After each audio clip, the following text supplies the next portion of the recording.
பாகிஸ்தான் ஆக்கிரமிப்பு காஷ்மீரில் நடந்து வரும் போராட்டம் இஸ்லாமாபாத், கராச்சி, ராவல்பிண்டிக்கும் பரவியது. இஸ்லாமாபாத்தில் பத்திரிகையாளர், வழக்கறிஞர்கள் மீது காவல்துறை தாக்குதல். சேலம் வேலியில் இருந்து முசாராபாத் நோக்கி போராட்டக்காரர்கள் ஆயிரக்கணக்கில் பயணம். எல்லையில் பாகிஸ்தான் ராணுவம் தெஹ்ரீக்-இ-தாலிபான் பயங்கரவாத அமைப்புடன் மோதல். திணறி வரும் பாகிஸ்தான் அரசு என்று பார்க்கலாம் இந்த வீடியோவில். பாகிஸ்தான் ஆக்கிரமிப்பு காஷ்மீர் பகுதியில் சுதந்திரம் கோரி மக்கள் போராட்டம் நடத்தி வருகின்றனர். இவர்களை ஒடுக்குவதற்கு ராணுவத்துக்கும் காவல்துறைக்கும் அனைத்து அனுமதிகளையும் பாகிஸ்தான் அரசும் ராணுவமும் வழங்கியிருந்தன.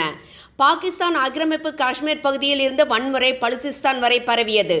இது தற்போது இஸ்லாமாபாத், கராச்சி, ராவல்பிண்டி என்று பரவி பாகிஸ்தான் அரசுக்கு பெரிய நெருக்கடியை ஏற்படுத்தியுள்ளது. ஏற்கனவே பாகிஸ்தான் ஆக்கிரமிப்பு காஷ்மீர் பகுதியில் சுதந்திரம் கோரி போராட்டத்தில் ஈடுபட்ட 46 பேர் சுட்டுக் கொல்லப்பட்டுள்ளனர். பாகிஸ்தான் பிரதமர் ஐநா பொதுச்சபை கூட்டத்தில் கலந்து கொண்ட பின்னர் அப்படியே ஓய்வு எடுப்பதற்காக லண்டன் சென்று இருந்தார். இந்த நேரத்தில் தான் பாகிஸ்தான் நாடே கலவரத்தில் ஈடுபட்டுள்ளது. அக்டோபர் 3ஆம் தேதி அதிகாலை துருக்கி வழியாக இஸ்லாமாபாத்துக்கு பிரதமர் ஷபாஸ் ஷெரீப் வந்து சேர்ந்திருப்பதாக தகவல் வெளியாகியுள்ளது.